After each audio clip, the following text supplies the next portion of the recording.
他们就问我有没有卖毒品，然后他们觉得我是药头，就是竟然是这样强塞推销，就有点像卖爱心笔那个概念啦。厕所那个味道真的超级臭的，就是很像那种烧塑胶的味道，不知道他是在里面吸什么毒品这样。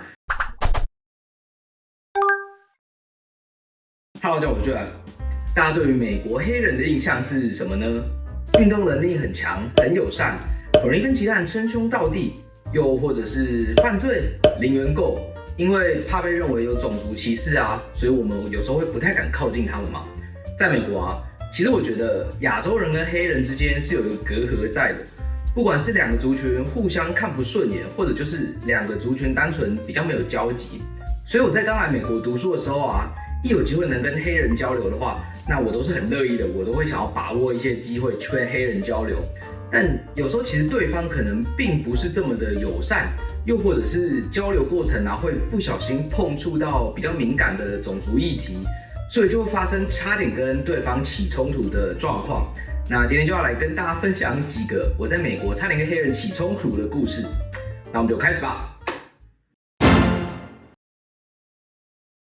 那第一个故事就是有关我在San Diego的 downtown 被一些黑人问说，我有没有卖毒品的故事。这个故事是这样子的，有一次我跟朋友去一个酒吧玩，然后那天我们就喝到比较晚嘛，可能11点、12点之类的。后来从酒吧出来之后呢，就有点忙，就到处乱跑。但那时候我不知道的是，美国downtown虽然有一些地方是观光区，你可以很安全的去嘛，但有时候你隔了1、2个街区之后，那个治安就完全不一样了，可能会有一些就是奇奇怪怪的人找上你这样。但那时候我就不知道嘛，我就到处乱跑。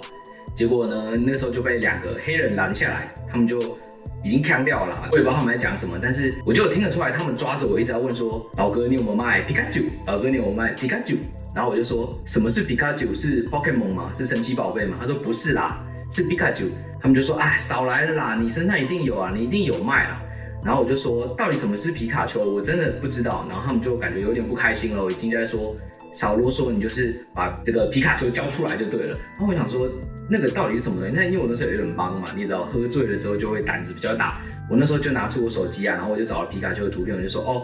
我只知道皮卡丘是这个啊，你们要什么其他皮卡丘，我是真的不知道。后来他们好像是看我真的不知道吧，后来就比较没有不爽，可能也呛掉了。他们就跟我说，其实那个皮卡丘一直是就是一个 C 开头的毒品啦。他们就问我有没有卖毒品，然后他们觉得我是药头，可能就是我真的长得很像他们在找那个药头吧。反正后来跟他们拉赛了一下之后，他就一直不放我走。最后是拉赛啊，扯东扯西，扯东扯西，扯东扯西之后，他们才终于放我走了。然后他们还有教我一套什么黑人的什么击拳啊，什么这样，然后这样之类的。那个时候在我旁边的朋友已经快吓死了，所以后来那个黑人就说好，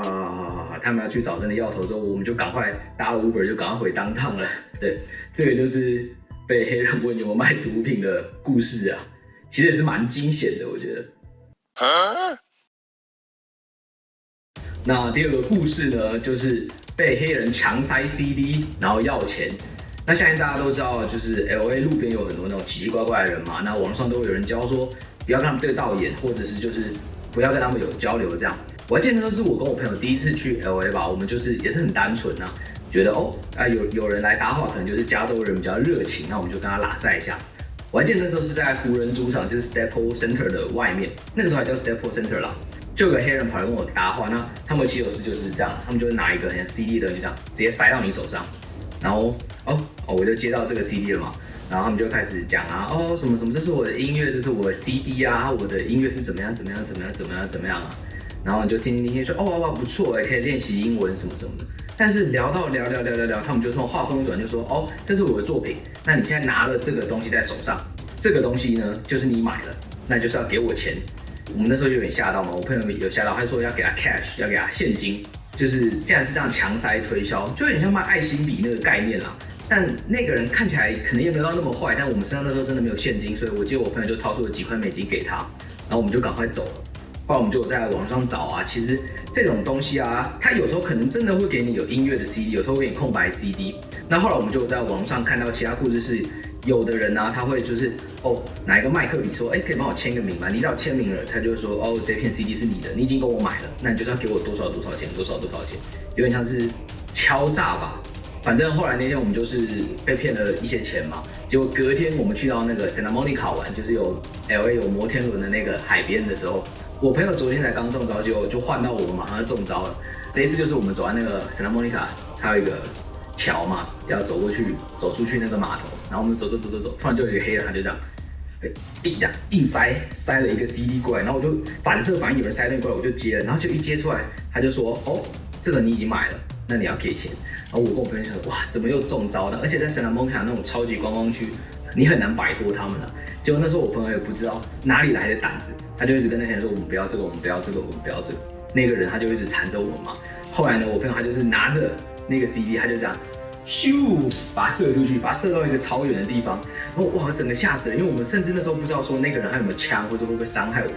然后我朋友把它射出去，就说：“哦，我们赶快跑这样。”然后那个黑人他就追，他就说：“哎，你们为什么这样？你是不是种族歧视？是因为我是黑人，所以种族歧视？”然后我们就想：“赶快跑，赶快跑，赶快跑，赶快跑，赶快跑！”那个黑人就是他可能就犹豫说要回去捡那个 CD， 或者是要追我们嘛，反正我们跑，之后就跑掉了嘛。但现在回想起来，其实还是蛮可怕的。如果他那时候就是有枪啊，做出什么伤害我们的事情，后果是不堪设想啊。所以在这边还是想跟就是有去 LA 或者是 Santa Monica 玩的人提醒一下，如果遇到就是奇怪的人啊，他要塞一些 CD 啊，或者塞一些有的没的东西给你，你千万不要接，就跟以前那种西门町卖爱心笔的概念一样，你千万不要接，不要跟他们对到眼，赶快走就对了。因为美国就是你不知道你会不会受到更严重的伤害嘛。那第三个故事其实是比较轻松的故事啊，就比较搞笑的故事，是有关在公园打篮球，然后差点种族歧视的故事。像我从台湾来读书嘛，我们大部分的生活圈子还是都会跟台湾人一起混比较多，所以周末的话也会跟一些台湾人，我们一起去公园打打球啊，占个场打个球，因为台湾人凑一凑可能可以分个2队，3打3、5打5这样子。公园就会有些人说，哦，那我来加1个、加2个这样，那我们也会一起打。那大家都知道嘛，台湾怎么分队，篮球怎么分队，通常都是这样嘛，黑白一样的一队，类似这样子嘛。但一般来说啊，就是美国人的分队方法比较像是 shoot for team 嘛，就是说哦，我们投罚球或投3分球，进了的就1队，然后没进的就另外1队这样。但是那天我们就是一群台湾人，所以我们就是那黑白一样的一队。后来就是有个黑人小哥，他就跑来说，他可不可以加1？然后我们就说，哦，好啊，那就一起打这样。那结果就有一个学长，他就说，哦，那我来跟你解释怎么分队。但那时候我们就也没多想，我们就说，哦，那这个是黑，这个是白，那我们就在黑白一样的一队。然后那黑人就开始有一点 confused， 然后那时候我心里就想说，哇靠，怎么可以直接这样子黑白说这个是黑，这个是白？那个黑人会不会觉得，哦，我们在种族歧视或者什么的？后来还好啦，那个黑人他心也没有很大，他人真的很好，也是这样跟我们照常分了队，然后我每次照常就这样打这样，但是打一打，我们其实自己心里有点不太舒服，那就很像是心理因素啦。其实我觉得种族歧视没有那么严重，对方都不在意了，那我们干嘛那么在意？但是我们其实后来就是打一打球就越想越不对劲，越想越在意这样，所以后来打完1场之后，我们就赶快解散了。我觉得啦，这件事情就是那个黑人他其实人比较好啦，如果今天是那种比较敏感的人啊，或者是对于就是亚洲人就是比较看不顺眼的人，他可能就会跟我们起冲突，就说，哦，你这个是什么意思？所以大家如果在美国要跟黑人交流的话呢，还是要注意一点啦。接下来就是比较零碎的小故事啦，像是有时候走在路上会遇到一些很吓人的黑人之类的。我还记得有一次，我跟朋友去那个大熊湖那边滑雪嘛，然后我们滑雪中间就是去吃个那个早午餐店啊，休息一下，然后又顺便去上个厕所。那时候我们就排厕所，就感觉在厕所外面等了好久，我真的等了好久。结果后来那个厕所门打开之后，是一个黑人，他就这样冲出来之后感觉眼神涣散啊，然后可能就是吸毒吧，然后已经吸康了，他就这样抓着我朋友的肩膀，看到那个我们整个就吓死了，但是尿已经憋不住了嘛，就还是赶快进去尿。结果尿的时候，厕所那个味道真的超级臭的，就是很像那种烧塑胶的味道，不知道他是在里面吸什么毒品这样，所以我们就是憋着气，然后赶快尿完了。